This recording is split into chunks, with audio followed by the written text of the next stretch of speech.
बिहार में सियासी बहाव हो या पानी का बहाव, दोनों चरम पर रहता है। सियासी बहाव में नेता पाला बदलकर सीएम की कुर्सी तक का सफर तय करते हैं, लेकिन पानी के बहाव में जनता कहीं डूब जाती है तो कहीं बेघर हो जाती है, कहीं पुल ध्वस्त हो जाता है और लोगों को जान गंवानी पड़ती है। मतलब बिहार में पुल टूटना अब आम सी बात हो गई है, क्योंकि अगर पुल टूटेगा नहीं तो फिर जनता की गाढ़ी कमाई का पैसा सरकार बर्बाद कैसे करेगी। क्योंकि बिहार के राजा पाला बदलकर अपनी कुर्सी बचाने में व्यस्त हैं। हर कुछ महीनों में बदलती बिहार की सरकार ने बिहार का पूरा भूगोल बदलकर रख दिया है और किसी भी घटना को लेकर किसी की जिम्मेदारी तय नहीं की जा रही है। हाल यह है कि अब लोग पुल पार करने से डरने लगे हैं। आए दिन होती पुल टूटने की घटनाएं लोगों के मन में डर पैदा कर रही हैं। डर पुल पर चढ़ते वक्त पुल के धंस जाने का है, डर पुल के धंस जाने से होने वाली मौतों का।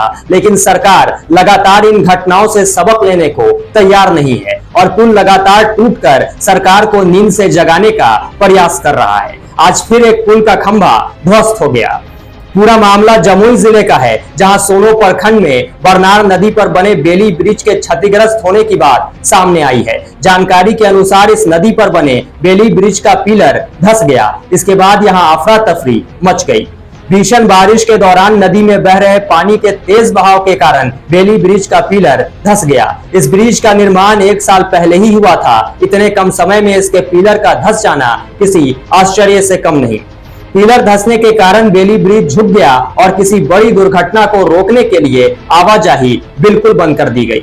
बता दें कि काजवे पुल के धंसने के बाद इस बेली ब्रिज का निर्माण पिछले वर्ष अगस्त माह में हुआ था। काजवे पुल टूटने के बाद मुख्यमंत्री नीतीश कुमार ने यहां का दौरा किया था। इस ब्रिज के धंसने के बाद एक बार फिर से निर्माण कार्य पर सवाल उठने लगा है। इस ब्रिज से होकर 14 पंचायत के लोगों की आवाजाही होती है। वहीं जमुई की जिला अधिकारी अभिलाषा शर्मा ब्रिज के पिलर धंसने की सूचना मिलने पर मौके पर पहुंची। साथ ही उन्होंने स्थिति का जायजा लिया। सोनो बाजार से सटे इस नदी पर पहले काजवे पुल था। पिछले वर्ष बारिश के दौरान काजवे पुल के क्षतिग्रस्त होने पर उस जगह पर बेली ब्रिज का निर्माण कराकर आवागमन चालू किया गया था। पिछले 3 दिनों से लगातार हो रही बारिश के बाद सोमवार को बेली ब्रिज का 2 पिलर धंसने के कारण एक तरफ झुक गया।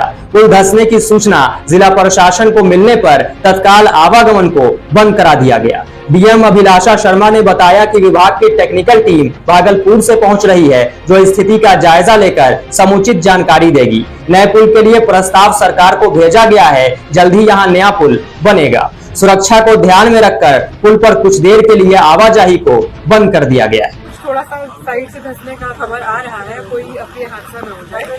तब से ही हमारी टीम और पुलिस प्रशासन और मुस्तैदी से तैनात रहा है। यहाँ पर हमने बैरिकेडिंग करी है। समस्या देखा गया है कि थोड़ा सा लेवल डाउन हुआ है।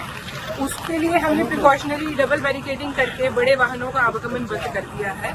और जो ये जितना हमने भी जांच करके पता किया है, पहले इसका ये जब नेशन तो नहीं हुआ, इसका थोड़ा सा मरम्मत ही हुआ था, कुछ 3-4 कॉलम लेके।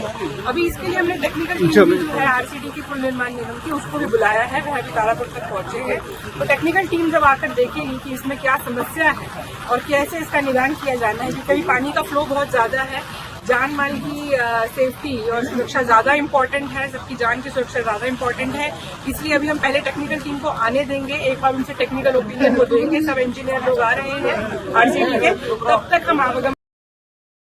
बहरहाल बिहार किसी और काम में रिकॉर्ड बना पाए या नहीं, पुल गिरने में बिहार ने ऐसा रिकॉर्ड बनाया है जिसे दूसरा कोई प्रदेश शायद ही तोड़ पाएगा। बिहार में अब तक 11 पुल ध्वस्त हो चुके हैं। एक दिन में 5 पुल टूटने का रिकॉर्ड भी बिहार के नाम दर्ज है। बता दें कि 18 जून को अररिया में 12 करोड़ की लागत से बकरा नदी के ऊपर बना पुल ध्वस्त हो गया था। इसके बाद 22 जून को सिवान में गंडक नदी पर बना पुल गिरा।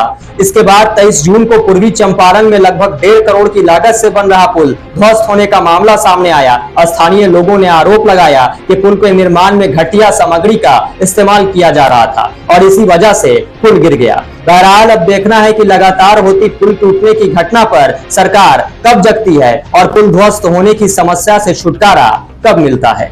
Bureau report, the metro 24।